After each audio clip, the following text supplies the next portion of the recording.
Assalamualaikum warahmatullahi wabarakatuh. Perkenalkan, nama saya Muhammad Ikram Rustam, NIM 2008481. Baiklah, pada kesempatan kali ini saya akan membahas tentang pengertian pengetahuan sejarah filsafat olahraga. Yang pertama, zaman primitif. Aktivitas fisiknya merupakan bagian kehidupan semua. Evolusi manusia diawali dengan gerakan dan perkembangan Homo sapiens, makhluk yang berpikir sebagaimana terbesar tergantung pada aktivitas otot-otot. Diduga bahwa aktivitas fisik manusia primitif berkaitan dengan mempertahankan hidup dan mencari makan. Sedang tempat berteduh dan perlindungan dari keganasan lingkungan serta kelanjutan perkembangan suku pengkajian manusia prasejarah dilakukan dengan arkeologi dan antropologi dengan meneropong masyarakat primitif. B. Zaman kuno.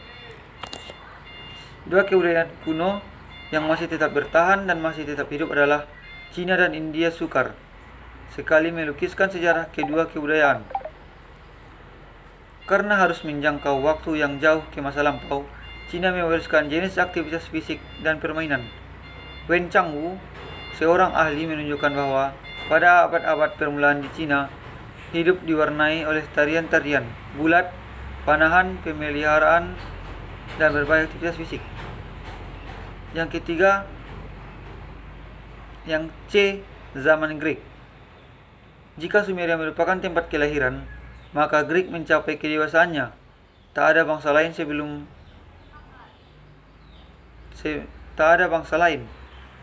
sebelum maupun sesudah bangsa Grek yang meletakkan tekanan yang kuat tidak hanya pada intelek, pada perkembangan dan kesempurnaan jasmani. D. Zaman feodalisme dan kesatria.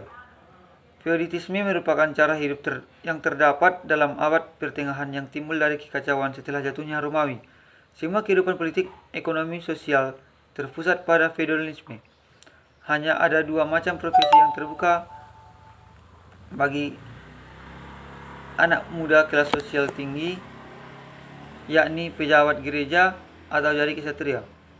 Keduanya tumbuh pada zaman gelap sebagai reaksi atau kompensasi jumlah pemerintahan pusat gereja membutuhkan pejabat yang taat beragama dan intelektual cakap. E. Zaman Renaissance atau kelahiran kembali. Abad pertengahan berakhir dengan datangnya zaman Renaissance atau zaman kelahiran kembali. Zaman ini timbul sekitar abad 14 sampai 17. Zaman Renaissance adalah zaman ketika rakyat dalam alam dekadensi Roma dengan pengulasan barbarisme muncul kembali menjelaskan diri dari kedalaman lubuk abad gelap dan abad pertengahan dan mencapai tingkat budaya yang mengasimilasikan dan menghentai kembali budatnya Grek dan Romawi kuno. F. Zaman pendidikan jasmani modern di Eropa.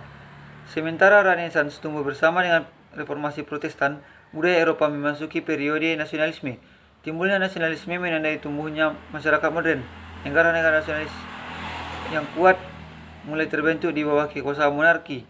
Pertumbuhan ini sebenarnya telah berlangsung lama. G. Zaman nasionalisme. Gerakan nasionalisme membawa atas pendidikan universal. Nasionalisme telah berhasil membuat warga negara taat pada negara. Pendidikan dibuat untuk mencapai tujuan itu. Dalam periode pendidikan jasmani, maju pesat seperti pada zaman Grek. Sistem pendidikan jasmani mencakup olahraga, permintaan, dan gimnastik menjadi bagian integral dari program pendidikan olahraga. Permintaan dan gimnastik menjadi bagian integral dan menjadi pendidikan formal. Pendidikan yang sengaja diprogram di lembaga-lembaga pendidikan seperti di sekolah-sekolah.